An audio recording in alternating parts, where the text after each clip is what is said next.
అదేవిధంగా ఈ 17 మెడికల్ కాలేజీలు అనేది ప్రైవేటీకరణ ఆపే వరకు మేమంతా మరింత ఉధృతంగా పోరాటం చేస్తాము.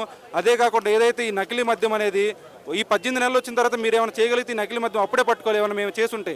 అలాంటిది ఏం లేకుండా ఏదో అభూత కల్పనలు చూపించి జోగి రమేష్ గారిని, ఒక బీసీ నేత అయినటువంటి జోగి రమేష్ గారిని అరెస్ట్ చేయడం అనేది జరిగింది. మేము ముఖ్యంగా ఏం చెబుతున్నాం అంటే ఈ మా ఐటీ వింగ్ తరఫున మీరు ఏదైతే ఈ 5 సంవత్సరాలు 20 లక్షల ఉద్యోగాలు అనేది ఇస్తా అన్నారు. ఆ 20 లక్షల ఉద్యోగాలకు అనుగుణంగా ఇప్పటికి మీరు 2 సంవత్సరాలు అవుతుంది కాబట్టి తక్కువ 5-6 లక్షల ఉద్యోగాలు అనేది చూపించాలి. అందులో ఇప్పటికీ ఒక్క ఉద్యోగం కూడా పూర్తి చేయలేదు. మీరు ఉద్యోగం ఇవ్వలేకపోతే 3,000 నిరుద్యోగ భృతి అనేది ఇస్తానన్నారు. ఎప్పుడు ఇస్తారు ఆ నిరుద్యోగ భృతి అనేది మేము అందరం ప్రశ్నిస్తున్నాము.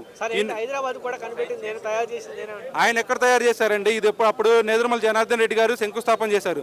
ఆ తర్వాత వచ్చినటువంటి రాజశేఖర రెడ్డి గారు దాన్ని ఇంకా మరింతగా మంచిగా చేశారు. ఆయన ఓన్లీ హైటెక్ సిటీ నేను కట్టాను అంటాను. నువ్వేం కట్టావు? సరే నువ్వే కట్టావు అనుకున్నా. ఈ 2 సంవత్సరాలు అమరావతిలో ఏం కట్టావు? 2014 నుండి 19 మధ్యలో ఏం కట్టావు? నువ్వు రోజు ఆ వాటర్ తోడటం ఆ కాంట్రాక్ట్లు మీ వాళ్ళకి ఇచ్చుకోవడం తప్పితే నువ్వేం చేస్తున్నావు? నువ్వు నిజంగా హైదరాబాద్ని నువ్వే అభివృద్ధి చేసావు అనుకుందాం. నువ్వు అమరావతిని ఎందుకు చేయలేకపోతున్నావు? నీకు వచ్చిన ఆటంకం ఏంది?